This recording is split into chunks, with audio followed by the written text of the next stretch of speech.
छोटे से पहाड़ी शहर रानीखेत में बारिश के बाद की नमी अब भी हवाओं में बसी हुई थी। हर तरफ हरी हरी घास, भीगी हुई सड़कें और आसमान में तैरते रुई के बादल थे। इसी खूबसूरत मौसम में आयुष की मुलाकात हुई थी काव्या से। एक ऐसी मुलाकात जिसने उसकी पूरी दुनिया बदल दी थी। आयुष एक फोटोग्राफर था जो शहर से दूर कुछ समय अकेले बिताने आया था। अपने कैमरे के साथ वो हर सुबह पहाड़ियों के पीछे उगते सूरज को कैद करता और हर शाम ढलते सूरज की लालिमा में खो जाता।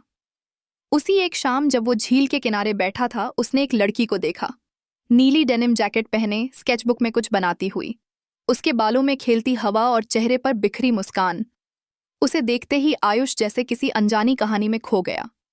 वो कुछ पल उसे देखता रहा, फिर हिम्मत कर धीरे से उसके पास गया और बोला, क्या मैं यहाँ बैठ सकता हूँ? काव्या ने ऊपर देखा। उसकी आंखों में कोई बनावटीपन नहीं था, बस एक शांत सरलता। बैठिए, उसने मुस्कुराकर कहा। आप क्या बना रही हैं? आयुष ने झिझकते हुए पूछा। झील, काव्या ने स्केचबुक घुमाकर उसे दिखाया। लेकिन असली झील ज्यादा सुंदर है, आयुष ने हंसते हुए कहा। कभी कभी जो दिल से देखा जाए वो तस्वीरों से भी सुंदर बन जाता है। उसकी बात सुनकर काव्या मुस्कुरा दी। उस पल दो अजनबी एक अनजानी डोर में बंध गए थे, बिना कोई वादा किए। धीरे धीरे गहराता रिश्ता अगले कुछ दिनों में वे रोज मिलने लगे। सुबह की सैरें, शाम की चाय, बारिश में भीगती गलियां और चुपचाप बैठकर तारों भरा आसमान निहारना। उनकी दोस्ती कब गहरी होती चली गई पता ही नहीं चला। आयुष काव्या के बारे में सब कुछ जानना चाहता था। उसने जाना कि काव्या एक आर्टिस्ट थी जो कुछ महीनों के लिए रानीखेत आई थी, खुद को फिर से खोजने। काव्या ने जाना कि आयुष भी जीवन की आपाधापी से भागकर यहाँ सुकून ढूंढने आया था। कभी कभी, काव्या कहती, जिंदगी की सबसे खूबसूरत तस्वीरें वहीं बनती हैं जहां हमें उम्मीद भी नहीं होती। आयुष उसे सुनता, उसकी हंसी में खो जाता और दिल ही दिल में उससे प्यार कर बैठता। एक रात जब चांदनी झील पर अपनी चांदी बिखेर रही थी, आयुष ने तय कर लिया कि अब वह काव्या को अपने दिल की बात बताएगा।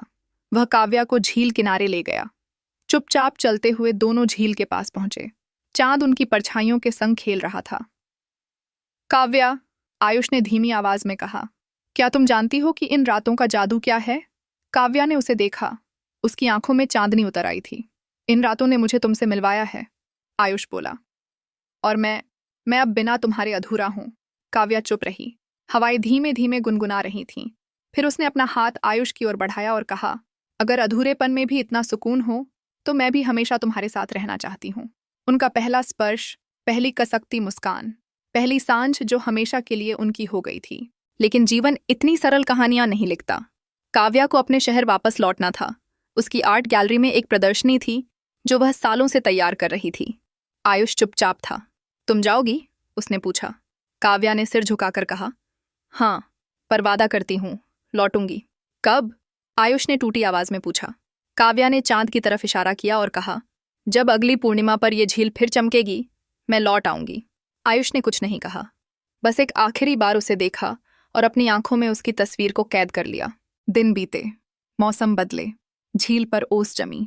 आयुष वहीं रहा, उसी शहर, उसी झील के पास।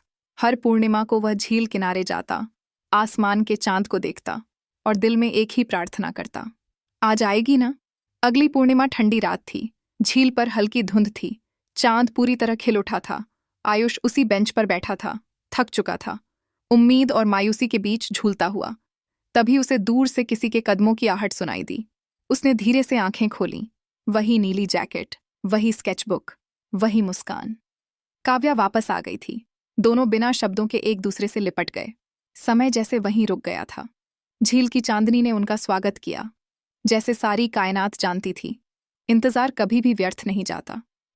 वीडियो देखने के लिए आपका बहुत बहुत धन्यवाद।